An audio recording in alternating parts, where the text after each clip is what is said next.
2 Samuel chapter 20. Let's go ahead and we'll probably I'll go ahead and read the whole chapter here. 2 Samuel chapter 20, verse 1. And there happened to be there a man of Belial, whose name was Sheba, the son of Bichri, a Benjamite, and he blew a trumpet, and he said, We have no part in David, neither have we inheritance in the son of Jesse, every man to his tents, O Israel. And so every man of Israel went out from after David and followed Sheba, the son of Bichri. But the men of Judah clave unto their king, from Jordan even to Jerusalem. And David came to his house at Jerusalem, and the king took the 10 women, his concubines, whom he had left to keep the house, and he put them in ward, and he fed them, but went not in unto them. And so they were shut up unto the day of their death, living in widowhood. And then said the king to Amasa, Assemble me the men of Judah within 3 days, and be thou here present. And so Amasa went to assemble the men of Judah, but he tarried longer than the set time which he had appointed him. And David said to Abishai, Now shall Sheba the son of Bichri do us more harm than did Absalom. Take thou the Lord's servants, and pursue after him, lest he get him fenced cities and escape us. And so there went out after him Joab's men, and the Cherethites and the Pelethites, and all the mighty men, and they went out of Jerusalem to pursue after Sheba the son of Bichri. And they were at the great stone which was in Gibeon. Amasa went before them, and Joab's garment that he had put on was girded unto him, and upon it a girdle with the sword fastened upon his loins and the sheath thereof. And as he went forth, it fell out. And Joab said to Amasa, Art thou in health, my brother? And Joab took Amasa by the beard with the right hand to kiss him, but Amasa took no heed to the sword that was in Joab's hand. And so he smote him therewith in the 5th rib, and he shed out his bowels to the ground, and struck him not again, and he died. And so Joab and Abishai his brother pursued after Sheba the son of Bichri.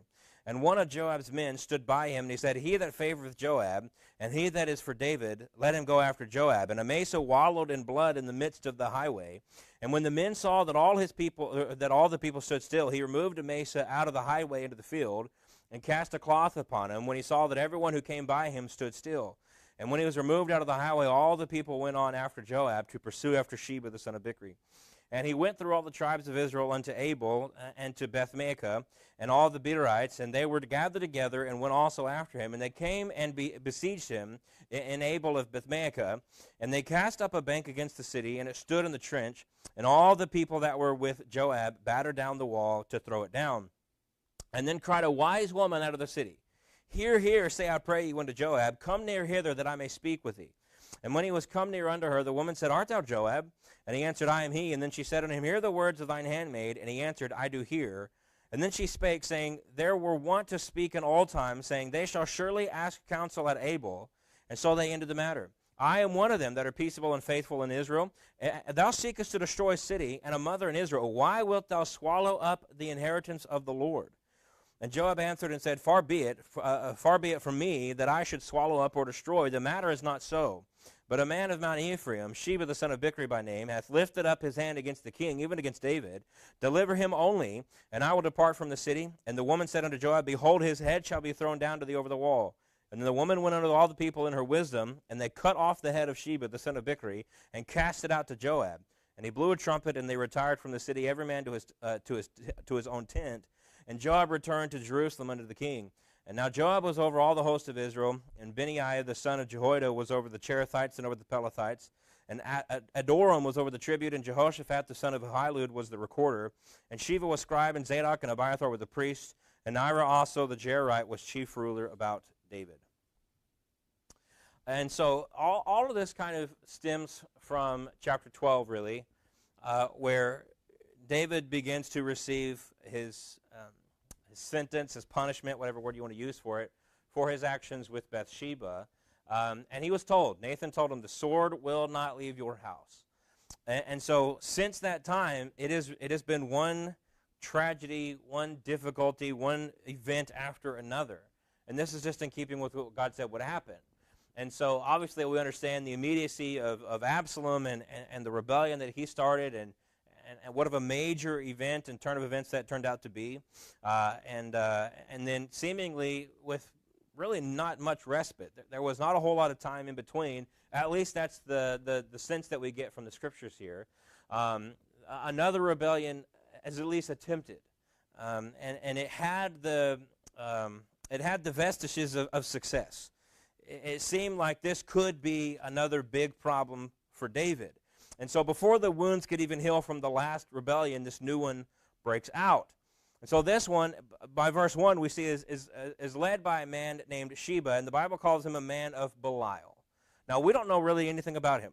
We don't know what caused him to lead this rebellion. We don't know what brought this into his mind. We don't know if it was really animosity towards David or if he was just somebody who saw this as a chance opportunity, and he wanted to jump at the chance to possibly, gain power for himself and take the kingdom over. Things like this happen. It could very well be that he thought David was a great king, but he just wanted to be king, and so he saw this as an opportunity, and he tried to jump at it. We don't know what led him to do this, but one way or another, he was a man of Belial. He was led by his instincts. He was not being led by the Lord in any sense. So this man was a Benjamite, and so being a Benjamite, again, this is insinuation. This is not the scriptures don't tell us this, but to bring out what is perhaps likely, maybe that's as strong as I'll say it. He was a Benjamite, so he's probably holding on some kind of loyalty to Saul. Again, Saul was a Benjamite. The kingdom, at least in the eyes of the Benjamites, should have gone through that particular tribe, if not through the family of Saul. And so he says, we have no part in David, neither have we inheritance in the son of Jesse, every man to his tents, O Israel. Again, did he really mean this, or was this just his means to an end? Right? We can't say, and perhaps being a Benjamite, this is all legitimate, and he really did have animosity towards David. But one can guess why, he might have tried to do this at this particular time. But Sheba was able to lead some from the northern tribes away from David. But this is why chapter 19 becomes so important. And we talked about this a little bit last week. But chapter 19, David really shored up the support from Judah. And so Judah, in fact, chapter 19 ends with this kind of shouting match between Judah and those from the other tribes about who supports David the more. Whereas that's kind of how chapter 19 leaves it, obviously chapter 20 shows us Judah is the one who supports David the most. And so David has strong support there, which was important because that's something he didn't have when Absalom rebelled. And so he's already starting with a bigger support base with the Sheba rebellion than he did from the Absalom rebellion.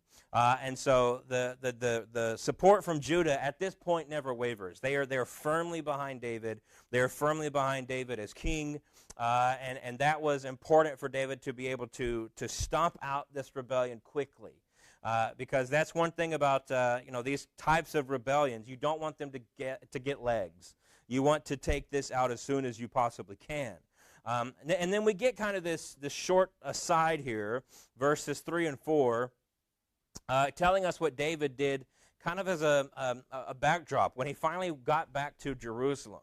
And so we have this introduction of Sheba, and then it's almost like the Bible tells us, and just by the way, for your information, here's what happened when David got back to Jerusalem. But what he did, he gets back to Jerusalem, and it says that he would take, that he took his concubines, those 10 women that he had left behind, and again, not to get into the whole story, we understand it, we've been over it, with whom Absalom went in and defiled, that he took those 10 women, and he says he put them in ward in verse 3, and he fed them, but he went not into them.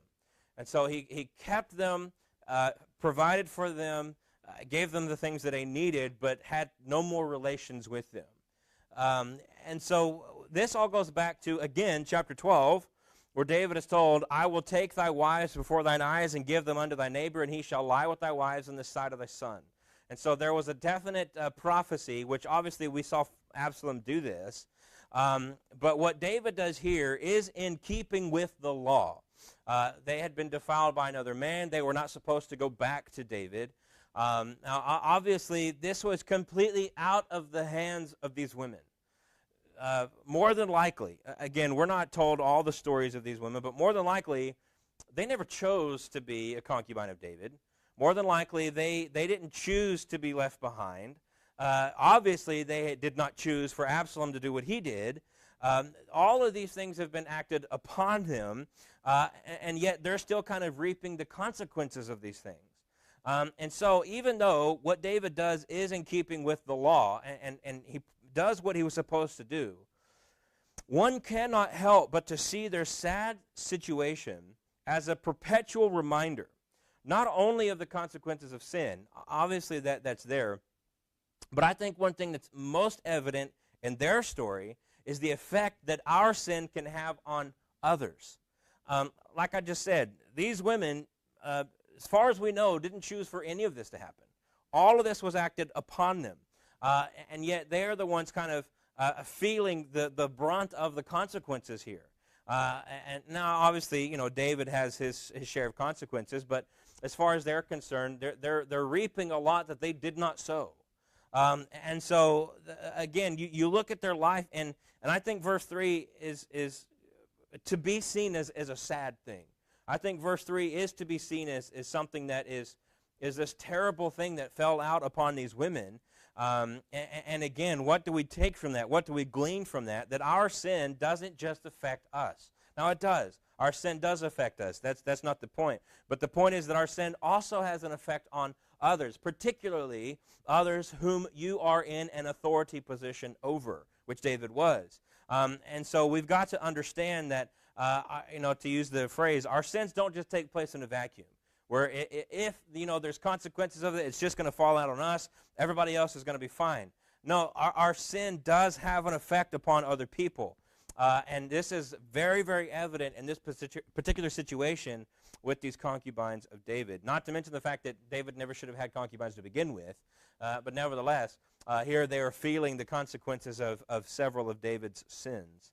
And so there's just kind of that one little aside, and then we go right back into the story of Sheba. And so verse 4, it says, Then said the king to Amasa, Assemble me the men of Judah within 3 days, and be thou here present. And so if you remember back to chapter 19, David, in a show of solidarity with the Judahites, said, I will make Amasa captain. I will remove Joab. I will put Amasa in that position, basically to let them know, right, there's not going to be any fallout. I'm not going to come down upon you. In fact, to show you that I'm not going to punish you for taking Absalom's side, I'm going to take Absalom's captain and make him my captain. And so that's exactly what he did. He did that. And so he refuses to allow Sheba the time to attempt a full-scale takeover. That's what he's trying to do. He gives Amasa a time period. You have 3 days to get an army and go and pursue Sheba. And so Amasa, however, was unable to. We see that in verse 5. Amasa was unable to get back on the time allotted by David. He did not get back in that 3-day time period. Well, David was worried about this, and so he fears that he's given Sheba too much time. He says, Now shall Sheba the son of Bichri do us more harm than did Absalom. I mean, we can question that. We can question whether or not that was accurate. That was David's fear at the moment, and I think it probably did have some validity to it. Sheba was coming upon an already fractured people. Yes, they were arguing about who supported David more, but very clearly, those were just words. There was no weight behind them, because here comes Sheba, and now, again, he's got, at the very least, the northern tribes. He's got their support. And so this is a fractured nation. This is not a united people. And so he was able to take advantage of that. And David understands this. David knows that his people is not, the most united at this particular point, which they were, when Absalom came along. And so, he was able to kind of look through this and say, if Sheba is able to get the right people, I don't know that we can do all this again and survive and get back to the position that we're in. And so he understands this is a very, very serious situation. And so David doesn't wait for Amasa. And so he takes Joab's brother. He takes Abishai, still not Joab, mind you, but he takes Abishai to command his own personal troops. Take my guys, go and pursue Sheba. And so he says there in the middle of verse 6, Take thou the Lord's servants and pursue after him, lest he get fenced cities and escape us. Right? And this is what he tried to do. It just did not end up being successful. And so eventually, at Gibeon, these two groups meet up. And so you have Amasa, who had gathered some guys, just not in the time period that David wanted him to do it. And so they're trying to make their way to find Sheba. But now you have Abishai, who had taken David's men, and they've come together, and they've met at Gibeon. But also Joab meets them at Gibeon. And so Joab, and the Bible kind of gives us this grand picture, and it takes us through these little details, and he's painting a picture for us. But Joab had his armor, and he had the sheath with the sword, and at some point, whether through him running to get to Gibeon or in some case, we don't know exactly how, but that sword had fallen out of that sheath. And we don't know if Joab knew it at the time, but he eventually finds out. But Joab gets there to Gibeon. The sword had fallen out of his sheath, and he comes up to Amasa, and he grabs him by the beard to kiss him. Now, this was, again, this seems odd to us in 21st century Western society, but this was not considered odd. This was a very normal greeting, and not only then, but even in some places in the world now. And so at this particular point, Amasa sees nothing to be worried about. In fact, not only is Joab greeting him in kind of the common way, but he sees him to be unarmed. He sees that sheath, and there's no sword in it. And so he thinks, everything's going to be fine. Now, he also knows, because Joab grabbed him with his right hand, Joab being right-handed, he's kind of lets down his guard a little bit as well. Now, what the Bible doesn't tell us, but what we have to assume, is that at some point, probably as he goes to grab Amasa's beard, he sees his sword and scoops it up with his left hand. And so again, the Bible doesn't tell us this, but we're just kind of filling in the details here. And so he takes the sword with his left hand, and as he's kissing Amasa, he stabs him with his left hand. And the Bible says he smote him therewith in the fifth rib, and he shed out his bowels to the ground, and struck him not again, and he died. And so Joab and Abishai, his brother, pursued after Sheba the son of Bichri. Now notice how the Bible writes this. This is very reminiscent and it's very Joab, I guess is the good way to say this. To Joab, this was not, and I know this maybe sounds odd, to Joab, this wasn't personal. Amasa was a relative of Joab.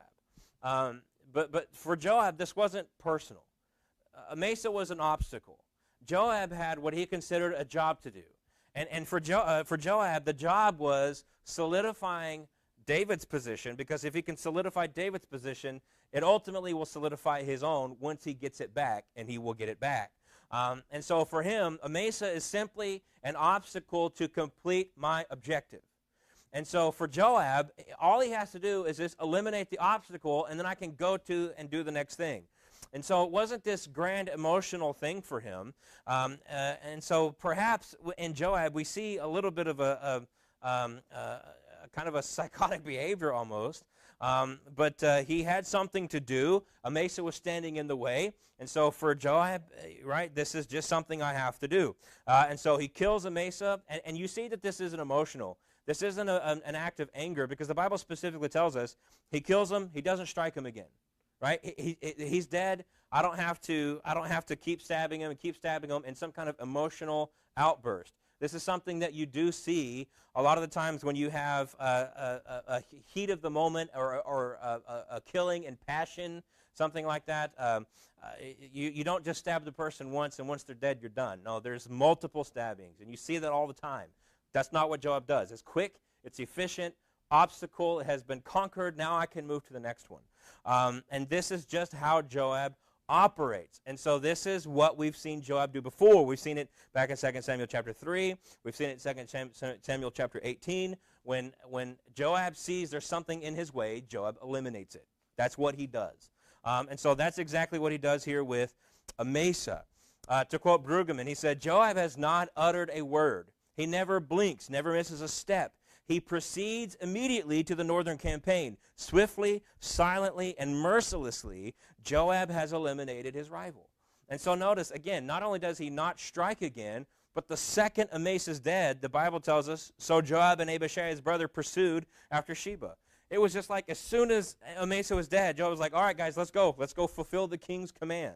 And so this is exactly how Joab operated. It made him somebody who you wanted on your side, because you know how brutal and how efficient he can be, but it also made him somebody who David was constantly weary of. David was glad that Joab was fighting for him, but it made him constantly weary, because if something ever happened and Joab turned against you, that is not somebody you want to be your enemy.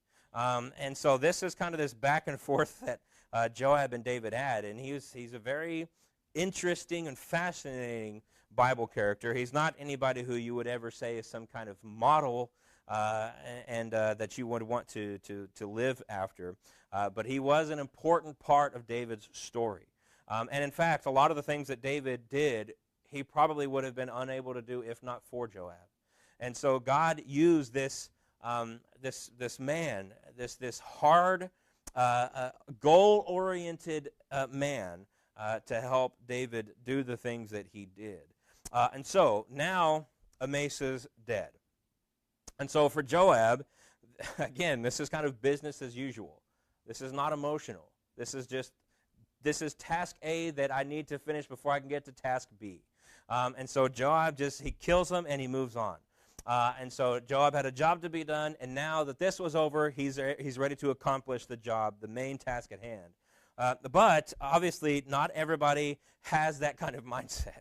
And so that wasn't the case for everybody, because now here's Amasa's body bleeding out. His bowels have been shattered, right? And so he's bleeding out on the ground. And so just a few seconds ago, this was these men's captain. And so now they're expected to just march right past this body of Amasa, and they find that difficult. And so it seems like everybody who saw him just kind of stopped. Well, again, for Joab, that's unacceptable. Right? No. We don't have time to stop. We have a job to do. We have to keep moving forward.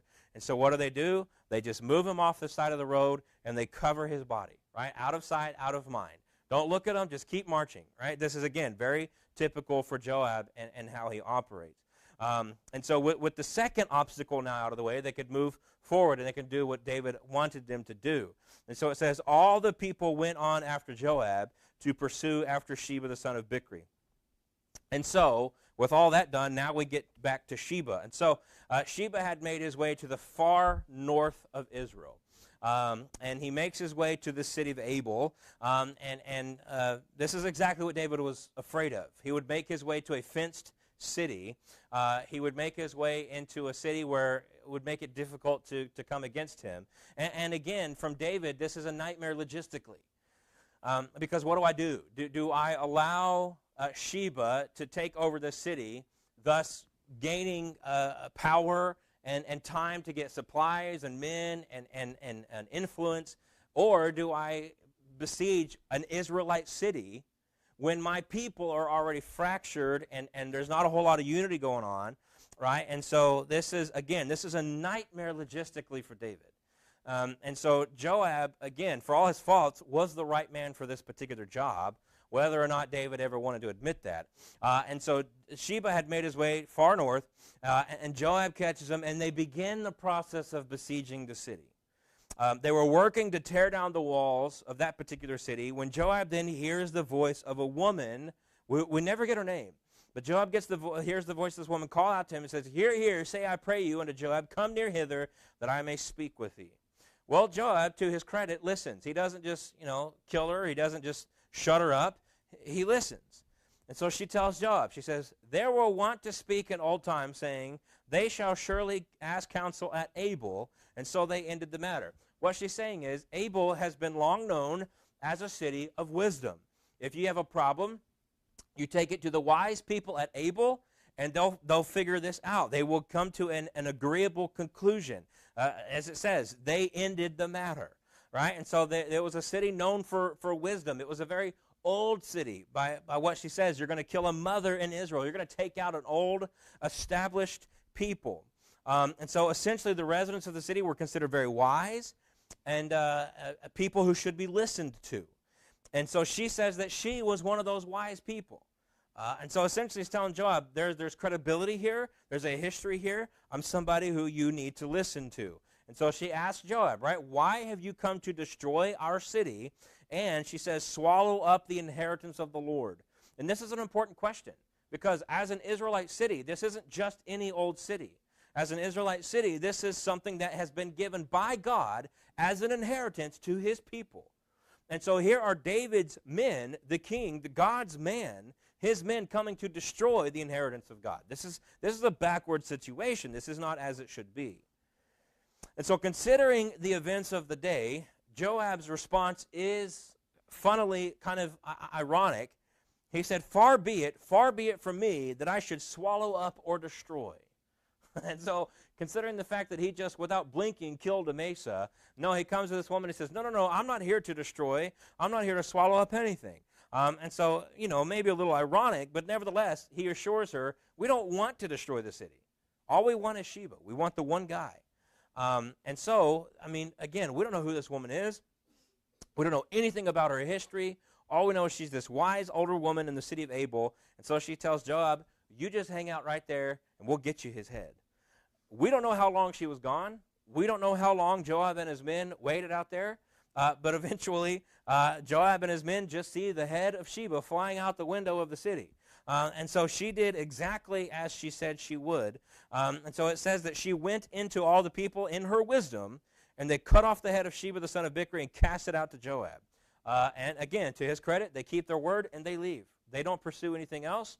As far as David and Joab are concerned, rebellion has been ended. And that's fair. It probably had.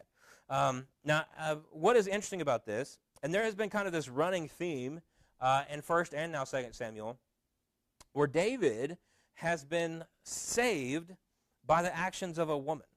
We've seen this several times now. We saw it beginning way back in 1 Samuel chapter 19 when his wife, Michal, if you remember, Saul had sent his people to pursue David, and his wife stuck some things under the covers of their bed to make it look like David was in bed, and then David would flee out the window. And so he was saved by his wife. Later on, was saved by Abigail, and David was coming to, in kind of anger and passion, as we were talking about earlier, he was going to come kill her husband Nabal and the whole household, and Abigail was able to come out there and kind of speak some wisdom to him and let calmer heads prevail. So he was saved by Abigail. He was saved by the woman of Tekoa. The woman of Tekoa was the woman that Joab used to go to David and give him the story about her son. Of course, it was all made up, but she gave David the story about her son and the relationship between her son and the rest of his family. All of it to kind of give this picture and a story to David about his own relationship with Absalom. He was saved a couple of chapters ago by the woman of Bahurim. This was the woman who hid the servants of David in the well while they were being pursued by the people of Absalom. And so on it goes. And so we see over and over the actions of women have saved David time and time again, which again seems a bit ironic because David's biggest sins in his life had to do with women. And so there's a little bit of an irony there in David's own life. And honestly, I don't know what to make of that. I just find it an interesting pattern that has been there within the story of David in 1st and 2nd Samuel. And there's probably something there, and I just don't see it.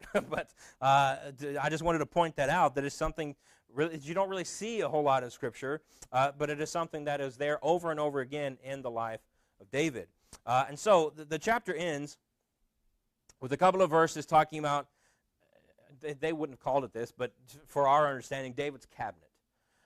And so we see verse 23, Joab was over the host, Benaiah the son of Jehoiada was over the Cherethites and the Pelethites, Adorm was over the tribute, Jehoshaphat was a recorder, Sheva was scribe, Zadok and Abiathar priest, Ira also the Jarrett was a chief ruler.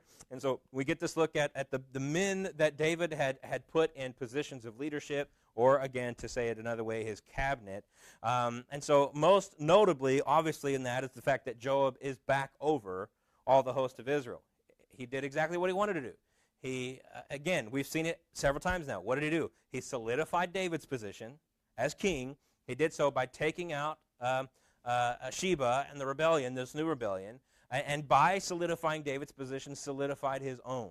And so what does Joab know? What Joab knows, he's never going to be king. That is not a position that is ever feasibly going to be in his mind, but he can, and in his mind should be, the captain of the host. That is the right position for Joab. And so Joab would always do what he needed to do to make sure that was true. And so you could say there was a sense where he would just craved power, and that is true to a degree, but he was a very practical man. He knew what he was, he knew what he wasn't, he knew what he could do, he knew what he couldn't do, and he would make sure he always was able to get the position that he wanted, or that he felt he needed to be in. And so he got that back. But I wanted to quote Davis here, because he says this, Dale Ralph Davis is always so good at finding these applications in this, and so I really love this. He said, in their own way, these verses quietly say that the kingdom of David is still intact. The kingdom is fragile because of the sinfulness of the king and because of the rebellions of Absalom and Sheba. Yet in spite of all the corruption from within and attacks from without, The kingdom is still standing. Its administrators are all at work. That is the way it is with the kingdom of David's son. Apparently fragile, but always standing. And so what does it mean by that? If we were to just take a look at the institution that is the church, from its very beginnings, which we've been studying in the book of Acts, from its very beginning to what it is now, if we were to, well, a couple of things about this, but if we were to remove God from the situation, first of all, it doesn't exist, it never would have lasted. But if we were to remove God from the situation and just look at that institution from a purely human perspective, it makes no sense that it still exists today. It has been attacked more than any institution ever known to man. Several people who had the power to do so tried to stamp it out from existence and have never been able to do it. It is hated by people all over the world. It has been attacked in every country it has ever been in. And so from a human perspective, it makes no sense that the church still exists. This is why he says apparently fragile. Right? You look at the church, you look at the institution of the church, and you think, how in the world is it still here? How in the world does it still exist? How in the world does it exist to the degree that it does? Not just that there's a small fringe group of people who still believe in these things said 2,000 years ago, but that it is almost worldwide, and that it is believed literally in nations all over the world. And so you look at that, and the only answer is that, well, but God. Right? The church wouldn't exist, but God. The church wouldn't last, but God. And so that's why it says apparently fragile, but always standing. And of course, it all goes back to what Jesus said, that I will build my church, the gates of hell shall not prevail against it. And so it has to be that. Because if it has been anything but that, the church would have ceased to exist probably year one. And so obviously you see the hostility with which the Jewish people who started to believe entered into the church, their own people hating them and persecuting them. Again, if not for God, it probably would have ceased to exist probably after Pentecost. And so, right, but God is over it. Apparently fragile, but always standing. And so I wanted to close with this. This is from the old hymn, A Mighty Fortress is Our God. Martin Luther wrote this several hundred years ago. And one of the I think it's the last verse, but nevertheless, what he says here really it goes in line with this. He says that word above all earthly powers, no thanks to them abideth. What does he mean by that? No thanks to them. No thanks to the powers that be in the earth. No thanks to us, but thanks be to God that word abideth. He says the Spirit and the gifts are ours through him who with us sideth. And then the end of it says this. Let goods and kindreds go, this mortal life also. The body they may kill, God's truth abideth still. His kingdom is forever. The body they may kill, his truth abideth still. His kingdom is forever. And so what does this tell us? They can do whatever they want to us individually. Obviously we don't seek that, we don't want that, we don't desire that, but if it happens, it happens. They can do what they want to us individually. They can kill, they can martyr, they can do all the things that they have done and are continuing to do. Just saw yesterday, I think it was yesterday, another large group somewhere over, I can't remember the country, but another large group of Christians, dozens of Christians martyred. This is happening all the time, and it will continue to take place until Christ returns. And they can do that. They can kill us. They can martyr us. They can try and burn churches. They can do all the things that they want to do. The body they may kill, but they will never take away the truth of God. They will never take away the truth. They will never take away the kingdom. They can kill the body, but they cannot kill the head. And so this is going to continue to go on and on. And so here you have David's kingdom, right? You have David's kingdom who, as we've said several times already this morning, it was fractured. It was not unified. And yet, in spite of all that, in spite of now multiple rebellions, and in spite of all these things that, again, from a human perspective, people look at, there's no way David is still king. There's no way David could still run this kingdom. And yet, not only is he running his kingdom, but he has a whole cabinet who is doing their job. And so, right, we can liken that to God's kingdom. We can liken that to the church, and we know that it is unending. And it's not because of us. It's certainly not because of us. It's because of him. And so let me pray. We're done a little bit earlier. Let me pray, and we'll be dismissed.